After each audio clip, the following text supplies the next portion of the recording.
Hey guys, what's going on? It's Gary here from Toronto, Canada.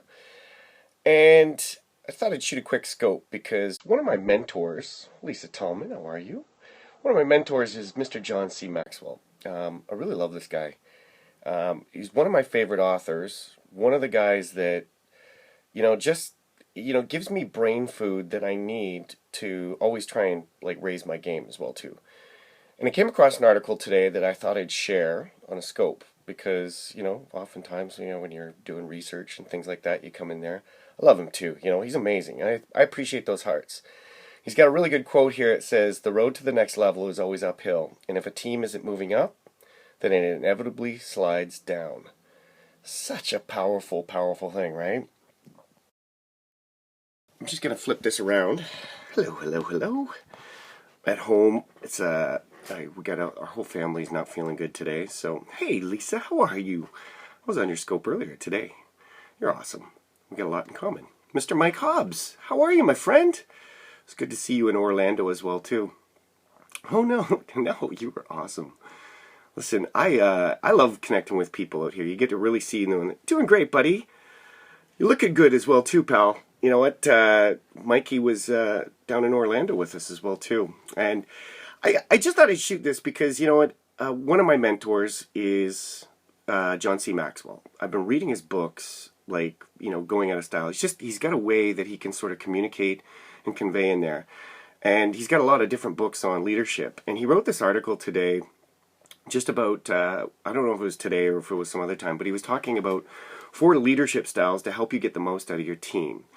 And styles are really the way that you manage the people. Like I was a corporate drone, and I had teams of people reporting to me. And when you realize that you're managing people, you're not, managing, bodies and stuff like that, is that there's emotion in there. And different people, a drone, yes, I was a drone. I was a corporate drone, burning the candle at both ends. Living on one of those old crackberries. You remember those ones where you tap in the thing and you have the little dial?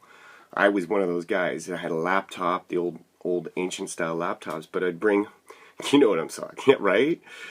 But when you have teams of people, they're flesh and blood.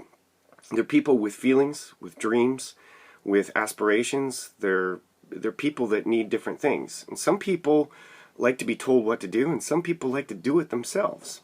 So here's 4 styles that he comes up with that I thought was really, really powerful. Because I know there's a lot of leaders out there building teams as well too. And leadership style number 1 was encouraging significance. Understanding that significance, one is too, you never say that one is too small a number to achieve greatness. Become a better team leader by thinking about the greatest dream you have in life. And then he talks about, start asking yourself, is my dream bigger than me? Does it benefit others as well as myself? And is it worth dedicating part of my life to? If you can answer yes to all these questions, then think about the kinds of people you should join to achieve that dream. And you can be making lists of like-minded people that you know that might want to join you in the process, and then begin to invite them to take part of your journey with you. With the internet, you can use the power of video and things like that. We have an awesome product called the Team Building Formula that outlines a lot of this stuff. And you can be on the lookout for others who want to be a part of an overall team. And then he talks about leadership style number 2 is sharing in the big picture. People get wrapped up in the vision because the vision trumps culture. Or, the vision is something that builds the culture, and the goal is more important than the role, is what he says. I love the way he says these things. Because a team isn't supposed to be a bunch of people being used as a tool by one individual for their selfish gain. Members of a team must have mutually beneficial shared goals, and they must be motivated to work together, not manipulated by someone for individual glory. And I think that's the thing, is people want to be around people. They want to stick with people that they know, like, and trust. They want to stick with people like, powerful leaders out there like Mike Hobbs and Lisa and others that, are working it every single day, doing what they say they're doing, and just taking action and doing it, and inspiring others in the thing. Because that's a big thing, is that you buy into the big picture. You realize that you have your own dream, you have a bigger picture, and when you can encompass all those together, you create an amazing culture. And that's where culture builds and cultivates new leaders with new skills. And leadership style number 3 that John C. Maxwell talks about is bench stacking. And the way he goes with this, he goes, every team has three groups of players. First, there are starters who directly add value to the organization and who direct influence in its course.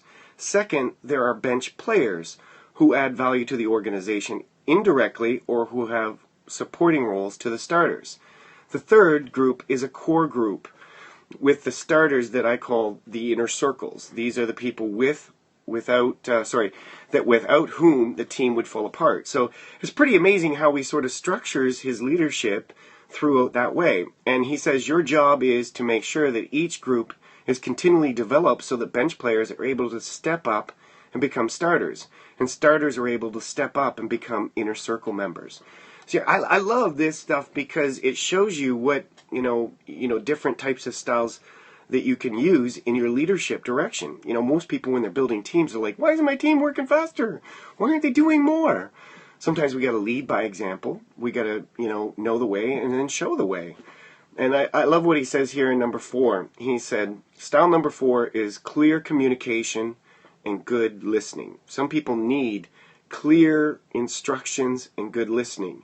You have to be crystal clear. So if you're the type of person that is crystal clear in what you do and you're a good listener and you want to be around people that are the same, that's what you want to be looking for. And he says as a leader of an organization, you set the tone for communication. Your communication must be consistent, clear, and courteous. Leaders must also be good listeners. When leaders don't listen, they stop gaining wisdom, they stop hearing what is being said, and team members stop communicating. Their indifference begins to spread to other areas. So, that's pretty powerful stuff, right?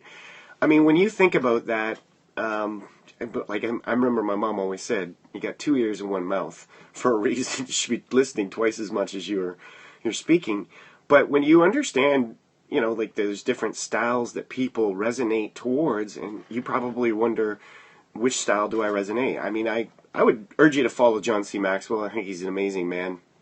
And just got some divine wisdom in these things that can help more entrepreneurs and leaders out there be able to bring out the best in them. Because when you bring out the best in you, you're bringing out the best in your team. I, for one, been following some of these people for years and, struggled quietly. And, when it was, you started to get around them and understand them, is that it has a trickle effect. There's that ripple effect that it has on the marketplace and the organization. Any leader knows that, it just starts small and then just grows from there. But people buy into a bigger thing. They buy into that vision. And they communicate on different levels. So I think the moral of this article was to really sort of identify what type of leadership style you have. What do you like to do? And find the people that are similar to that. Or find people that have those personality types and work them in 3 teams and, divisionalize it a bit. Because it can help you. So that's the scope for today. Anyways, I thought I'd just ramble on about that. Thank you very much for all the hearts. Thank you very much for all of you guys watching live as well too. And thank you for listening in. I appreciate you. Love you. And I'm going to end this scope and I'll leave it just back on that quote that you can see as well too. I thought it was really powerful and I thought you'd really... There you go. The road to the next level is always uphill, and if the team isn't moving, then it inevitably slides down. And that was Mr. John C. Maxwell. And today we were just talking about this article that I found from him about the 4 leadership styles that trigger peak performance. So I will see you guys next time. I appreciate you. You can watch the live replay. Give it lots of hearts. I appreciate that. Thank you for all the follows, and thank you for sharing this out with your followers as well too. And thank you for tuning in. We'll see you next time.